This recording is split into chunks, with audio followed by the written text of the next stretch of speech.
All right, so let's get right into it. This Israel-Hezbollah ceasefire that we need to unpack. I mean, we're talking about potentially a turning point in a conflict that's been going on for over a year now, and it's been devastating. Thousands of casualties and just widespread displacement on both sides. Yeah, it's really important to understand that this ceasefire, it's not just about two sides sort of laying down their arms. This agreement that was approved just hours ago by the Israeli Security Cabinet, it's really a high-stakes gamble, I think.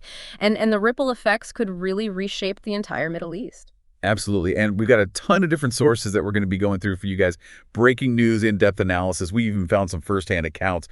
And really what we want to do today is help you make sense of it all. I mean, what are the chances that this thing actually holds? What are the potential pitfalls that we could run into? And how does this all tie back into this larger Israeli-Palestinian conflict? Yeah, so maybe a good place to start is with the ceasefire itself. It's been designed to be a permanent cessation of hostilities, and it's set to come into effect at 4 a.m. on Wednesday, which is pretty remarkable. I mean, that's a very tight turnaround. And I think that really speaks to the urgency of the situation.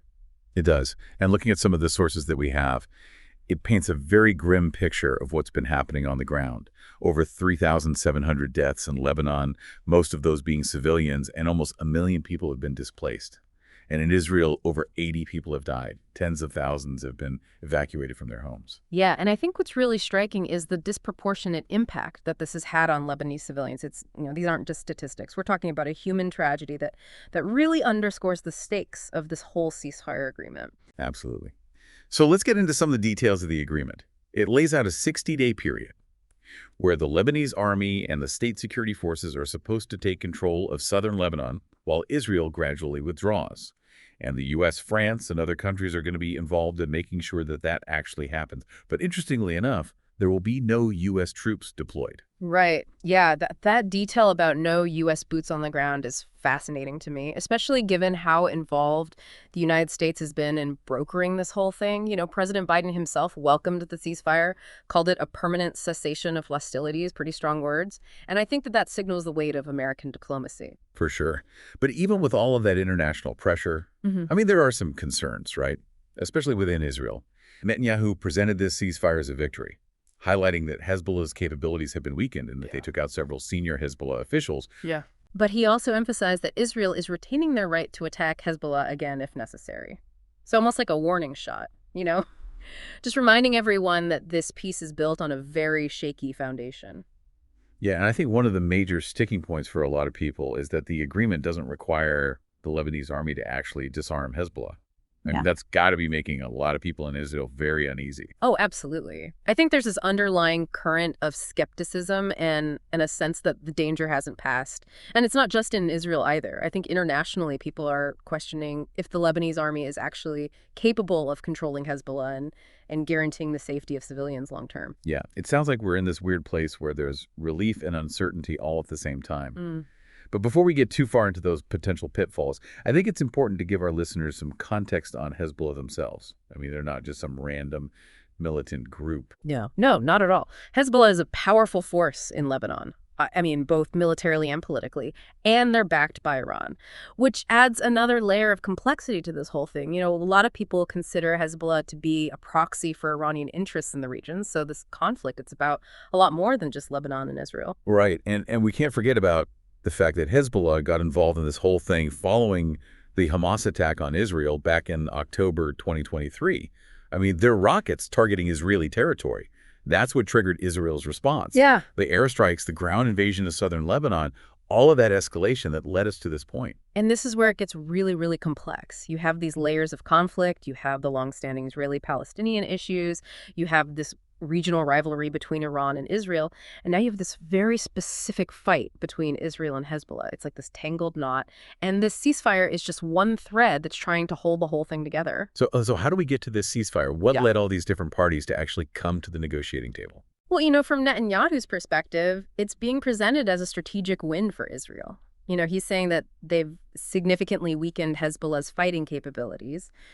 But his critics argue that Netanyahu is downplaying the risks and the concessions that are actually involved. This victory narrative, it could backfire and make it harder to build trust and actually maintain this peace that they're trying to create. Right. So even if Both sides really want this ceasefire to work. Hmm. And there's still a lot of reasons why it might not.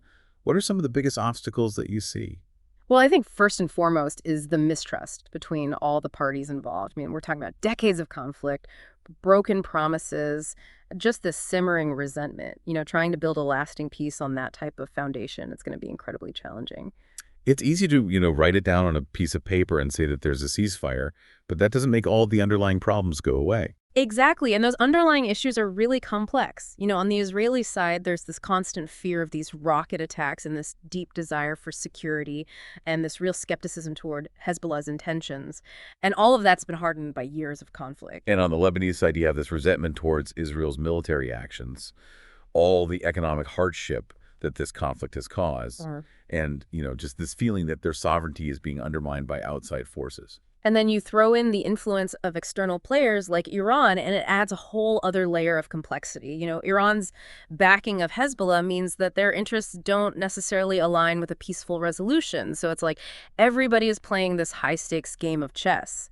And the moves that one player makes has these unforeseen consequences for everyone else. And let's not forget the elephant in the room, the Palestinian issue. Right. I mean, this ceasefire, it doesn't address the ongoing conflict in Gaza or the bigger question of Palestinian statehood. Right. And while President Biden has hinted at a potential diplomatic push that would involve Saudi Arabia, which could include a ceasefire in Gaza and even the normalization of relations between Saudi Arabia and Israel. I mean, the Israeli-Palestinian conflict remains a major obstacle to any lasting peace in the region. It's really interconnected with everything else that's going on, and it can't be ignored. So we've got this very fragile ceasefire. We've got this deep mistrust, the influence of outside players like Iran, and this unresolved Palestinian issue. Are there any other factors that could throw a wrench in all of this? Yeah, I mean, even just implementing the ceasefire itself presents a huge logistical and political challenge. I mean, can the Lebanese army actually control Hezbollah and prevent any further rocket attacks? Will Israel fully withdraw from southern Lebanon, as they've agreed to do? I mean, these aren't easy questions, and the answers are going to depend on this very delicate balance of power, a commitment from all sides and constant monitoring. Yeah, it's a lot to ask, especially when you consider the human element. Thousands of people have been displaced, homes have been destroyed, families have been torn apart. I mean, rebuilding lives, rebuilding communities after so much suffering, it takes time. It takes resources, and it takes a sense of hope that may be hard to find at this point. Yeah, that's a really crucial point. The psychological scars of this conflict run deep, and healing those wounds, fostering some sort of genuine reconciliation, that's going to be a really long and difficult process, even if the fighting stops. So where does all this leave us? It feels like we're walking this tightrope between hope and uncertainty. On the one hand, this ceasefire offers a glimmer of light, a chance to break this cycle of violence. But on the other hand, the road ahead, it's filled with all these potential problems. And the stakes are really high. I think it's important to avoid, blind optimism, but also to avoid being paralyzed by fear. We need to acknowledge that there is potential for peace, but we also have to be realistic about the challenges that are in front of us. So for our listeners who are out there trying to make sense of this incredibly complicated situation, I mean, how should they be approaching this news? Well, I think a healthy dose of cautious optimism, combined with clear-eyed realism is probably the best way to go. Recognize that this is a turning point. It's a moment that's full of possibilities. The outcome is uncertain, but it's not entirely out of our hands. So you're saying we're not just bystanders here. We can actually have an impact on what happens next. Absolutely. Peace, it's not this thing that just happens. It's something that we all have to work towards and build. And while we can't, control everything that's happening, we can all do things that matter. Okay, so what can our listener, who's probably feeling a little bit hopeful but also a little anxious right now, what can they do to help make this ceasefire stick and maybe even help create a lasting peace in the region? I think the first and most important thing is to stay informed. Don't just rely on headlines or what you see on social media. Dig a little deeper. Seek out different perspectives. Challenge your own assumptions. The more you understand about this conflict, the better equipped you'll be to actually engage with it in a constructive way. So don't just scroll past those news articles, actually click on them, read them. Exactly. And once you have that knowledge, share it. Talk to your friends, talk to your family, your colleagues about what you've learned. Help to break down stereotypes, promote understanding. And if you see hate speech, call it out. I mean, even just having a conversation with someone who has a different opinion than you can be incredibly impactful. Yeah, it's easy to get stuck in our own little echo chambers, but real change requires, stepping outside of those comfort zones. Absolutely. And you can also support, different organizations that are working on the ground, providing humanitarian aid or promoting peace-building efforts, advocating for human rights. Even a small donation can make a real difference in people's lives. And for those who are really passionate about this issue, consider getting involved in some sort of advocacy work. Contact your elected officials, write letters to the editor, organize an event. There are so many ways to make your voice heard and to push for policies that support peace and justice. And I think it's important to remember that peace isn't just the absence of war. It's an ongoing process. It's about building trust, understanding, and cooperation. And that takes effort. It takes engagement. And it takes a belief that a better future is possible. So as we wrap up this deep dive into the Israel-Hezbollah ceasefire, we'll leave you with this thought. Stay informed, stay engaged, and never underestimate the power of your own actions, no matter how small they may seem. The path to peace, it's long and winding, but it's a journey that we have to take together.